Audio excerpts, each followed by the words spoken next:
The camera light flickers on. A girl with snow-dusted lashes and a soft Russian accent leans in so close you can almost feel the warmth of her breath through the screen.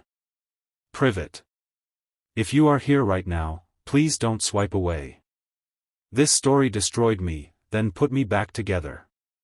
It happened to someone I love like a brother. Watch until the end, and if even one tear falls, like this video and subscribe so more people can feel what I felt tonight. Okay? Let's begin.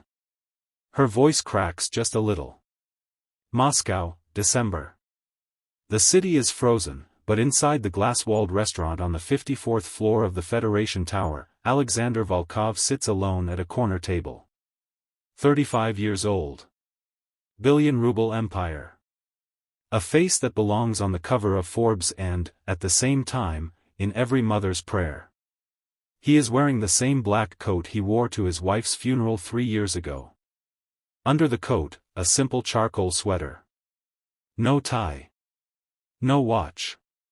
Nothing that screams money, because tonight he doesn't want to be the CEO.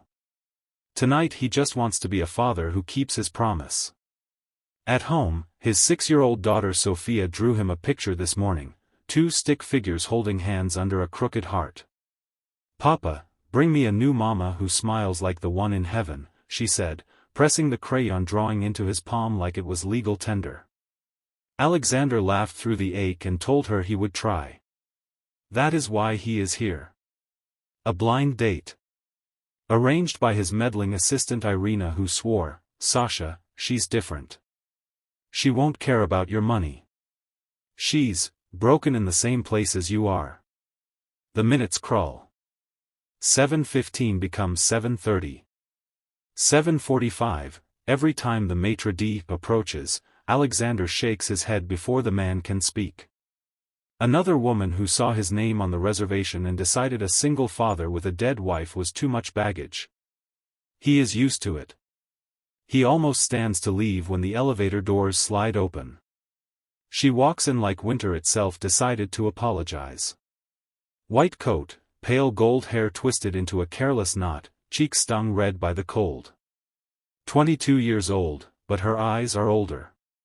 She scans the room, spots the empty chair opposite him, and for a second looks ready to bolt. Then she squares her small shoulders and crosses the floor.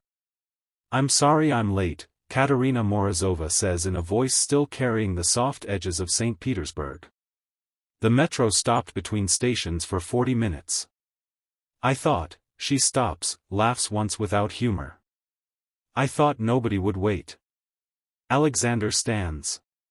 He is tall enough that she has to tip her head back. For a moment they simply look at each other, 2 strangers measuring the weight of their own loneliness. "I waited," he says quietly. "You're the only one who came." Something breaks open in her face, relief, terror, wonder, all at once. She slips off her coat. Underneath she is wearing a simple black dress that looks like it has been washed 1,000 times. No jewelry except a tiny silver snowflake on a chain around her neck. She notices him noticing. "It was my mother's," she offers. "The only thing I still have." He pulls out her chair. Their fingers brush.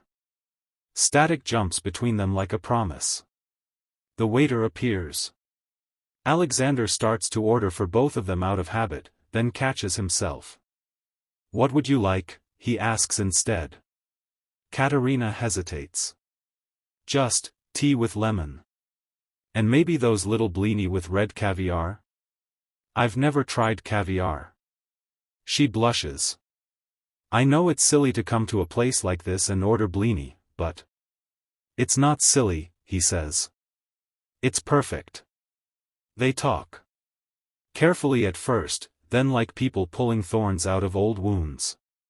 She tells him she is an illustrator for children's books, that she moved to Moscow 6 months ago after her mother died of cancer, that she still wakes up reaching for a hand that isn't there anymore.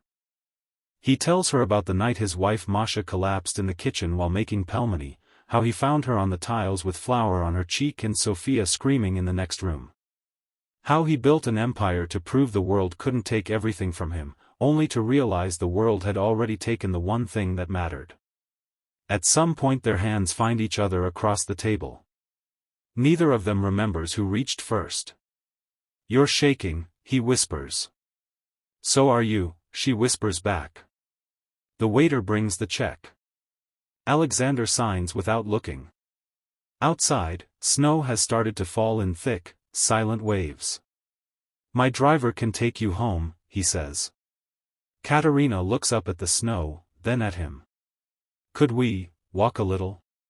Just until the end of the block.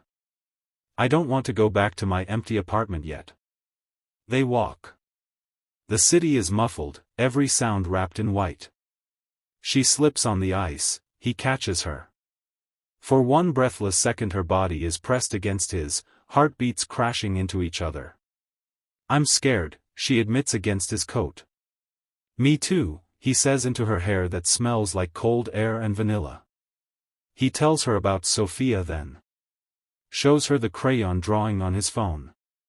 Katerina traces the crooked heart with one gloved finger, eyes shining. "She's beautiful," she says. "She looks like she gives the best hugs." "She does," he answers, voice rough. "But she's starting to forget how to ask for them." Katerina stops walking. They are under a street lamp that makes a golden circle in the endless white. I'm not a replacement," she says carefully. "I know that. I would never try to be her mother. But if you let me, I could be someone who stays. Someone who shows up. Even when it's hard. Especially when it's hard." Alexander feels something crack inside his chest, an ice floe finally giving way to spring. "Katerina," he says, using her full name for the first time. "I've spent 3 years making sure my daughter never lacks for anything money can buy. Tonight I realized she still lacks everything money can't. Would you come home with me? Just to meet her. No promises. If she doesn't like you, we'll have tea and say goodnight and I'll still think you're the bravest woman I've ever met." She laughs through the tears that have started to freeze on her lashes. "Yes. 1,000 times yes." The driver finds them 10 minutes later standing in the snow like two teenagers who just invented love. Alexander opens the back door for her himself. As the car pulls away from the curb, Katerina rests her head, very gently, on his shoulder. He closes his eyes and lets himself believe, for the first time in 3 years, that tomorrow might be kind. Back at the penthouse, the nanny has put Sofia to bed hours ago. But when the elevator doors slide open, a small figure in unicorn pajamas is sitting on the floor surrounded by stuffed animals, clearly having escaped bedtime. "Papa." Sofia launches herself at his legs, then stops dead when she sees the woman behind him. Alexander kneels so he and his daughter are eye to eye. "Sofia, this is Katia. She walked through a snowstorm to meet you." Sofia studies Katerina with solemn gray eyes that are exactly like her father's. Then she does something that makes the grown-ups freeze. She walks straight to Katerina, wraps her little arms around her legs, and whispers, "You came." Katerina drops to her knees in the marble foyer, coat still on, snow melting around her boots, and hugs the child so carefully, as if she is made of glass and starlight. "I came," she says, voice breaking. "And I'm not going anywhere." Alexander stands in the doorway watching his past and his future collide in the shape of a 6-year-old's embrace, and for the first time since the night Masha died, he cries without trying to hide it. Later, after Sofia has fallen asleep between them on the couch, her small hand curled around Katerina's finger like it belongs there, Alexander carries his daughter to bed.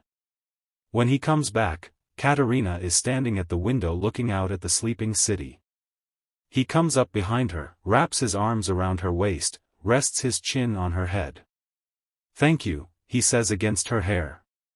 "For what?" "For being the only one who came." She turns in his arms. Snowlight paints silver across her cheekbones. "No," she whispers, rising on tiptoe to brush her lips against his, soft, trembling, perfect. Thank you for waiting. The kiss tastes like second chances. The girl on your screen wipes her eyes with the sleeve of her hoodie. That night changed everything. 6 months later, Katya moved in. A year after that, Sofia started calling her Mama Katya, without anyone telling her to. And Alexander, he smiles now. Real smiles. The kind that start in his eyes before they reach his mouth. She leans closer, voice dropping to a conspiratorial whisper. They got married last week.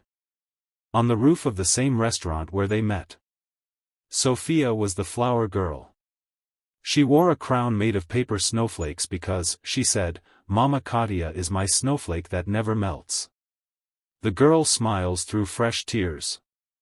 Sometimes the person who heals you isn't the one who never leaves, it's the one who shows up after everyone else already left. If you're still here, if this story touched even a tiny corner of your heart, please hit that like button. Subscribe. Turn on the bell.